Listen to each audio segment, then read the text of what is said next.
नमस्कार दोस्तों, स्वागत है आपका मेरे अपने यूट्यूब चैनल श्री एजुकेशन में। दोस्तों, इस वीडियो में हम बात करेंगे राजस्थान के अभिलेखों से संबंधित 30 महत्वपूर्ण क्वेश्चंस की।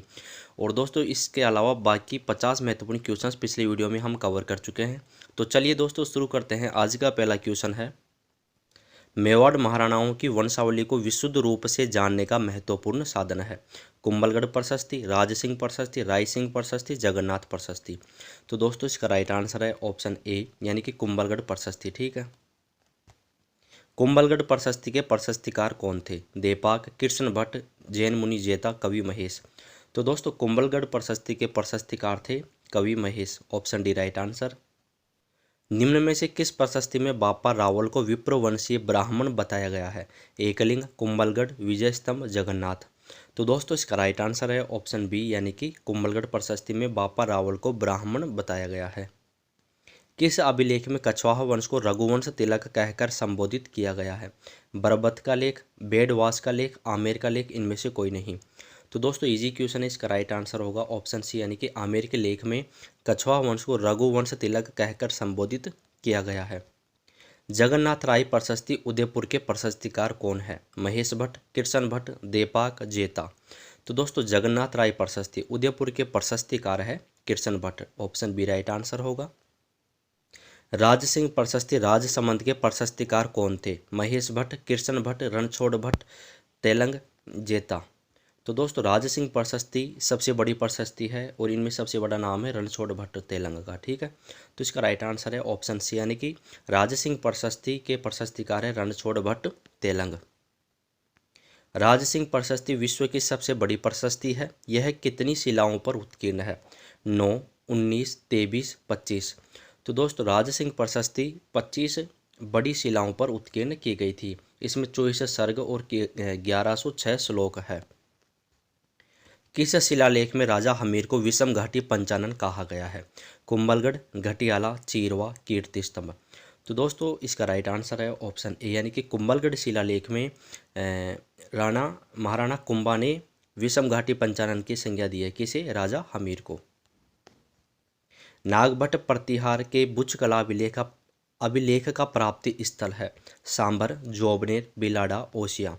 तो दोस्तों, नागभट्ट प्रतिहार का जो ये बुच कला अभिलेख है, इसका प्राप्ति स्थल है बिलाडा, जोधपुर।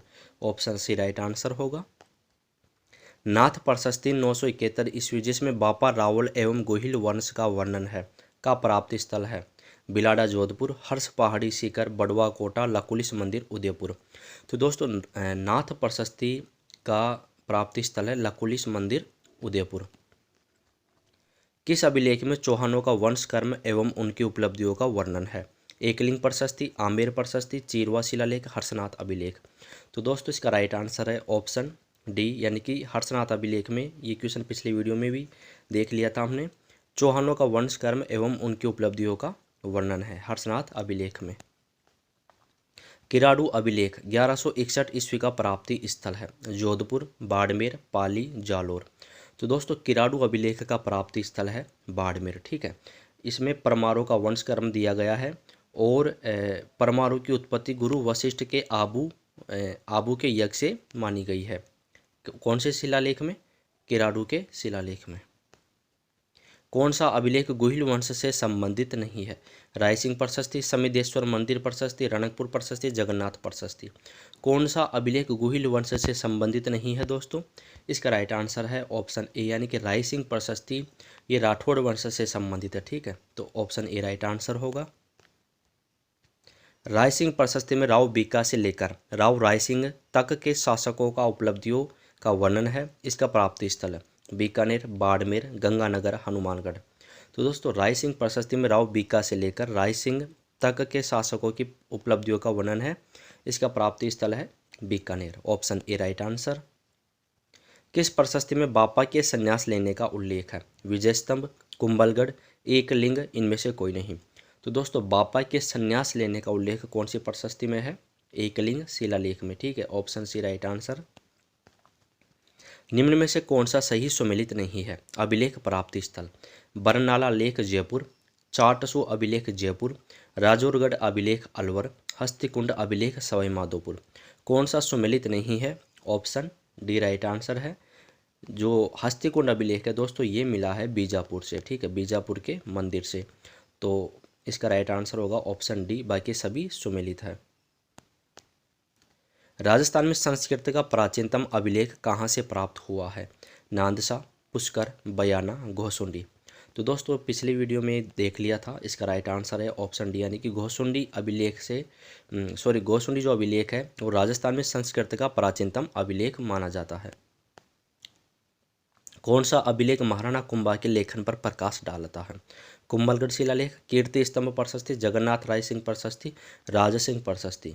तो दोस्तों महाराणा कुंभा के लेखन पर प्रकाश कौन सा डालता है? कीर्ति स्तंभ प्रशस्ति, ठीक है। इसमें इनके द्वारा लिखे गए ग्रंथों का वर्णन है, इनके द्वारा जो उपाधियां धारण की गई थी उनका वर्णन है कीर्ति स्तंभ प्रशस्ति में। निम्न में से किस प्रशस्ति के रचयिता अत्रि और महेश थे? बिजोलिया, कीर्ति स्तंभ, रणकपुर, राज सिंह। तो अत्रि और महेश किस प्रशस्ति के रचयिता थे दोस्तों? कीर्ति स्तंभ प्रशस्ति के। Option B right answer. Jabalipur, Shakambhari, Shrimal जैसे प्राचीन नगरों का उल्लेख किस शिलालेख में? बिजोलिया, कीर्ति स्तंभ, रणकपुर, राज सिंह।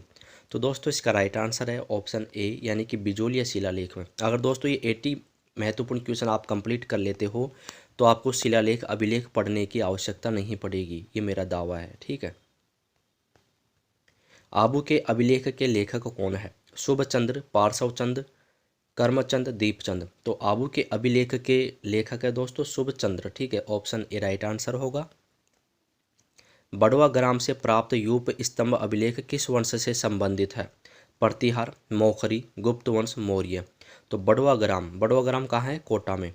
और यहाँ से जो अभिलेख प्राप्त हुए हैं, 3 अभिलेख प्राप्त हुए हैं यहाँ से, ये किस वंश से संबंधित है? मौखरी वंश से, ठीक है। कन्नौज इनकी राजधानी रही थी मौखरी वंश की।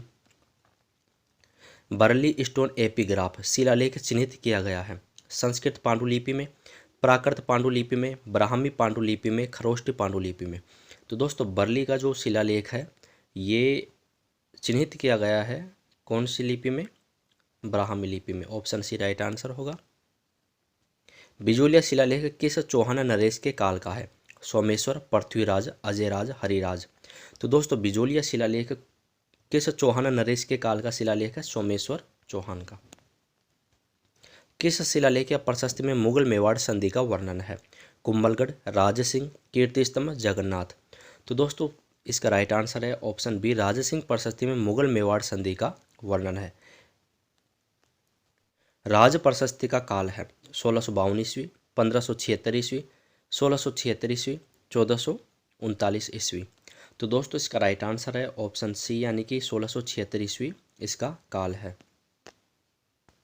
तो दोस्तों इसी के साथ राजस्थान के अभिलेखों से संबंधित 80 महत्वपूर्ण क्वेश्चन कंप्लीट हो चुके हैं। अगर पिछला वीडियो आपने नहीं देखा हो तो आप देख सकते हैं, आपको डिस्क्रिप्शन में लिंक मिल जाएगा। अगर दोस्तों आपको वीडियो पसंद आया हो तो इसे लाइक कीजिए, शेयर कीजिए और चैनल को भी सब्सक्राइब कीजिए। थैंक यू दोस्तों।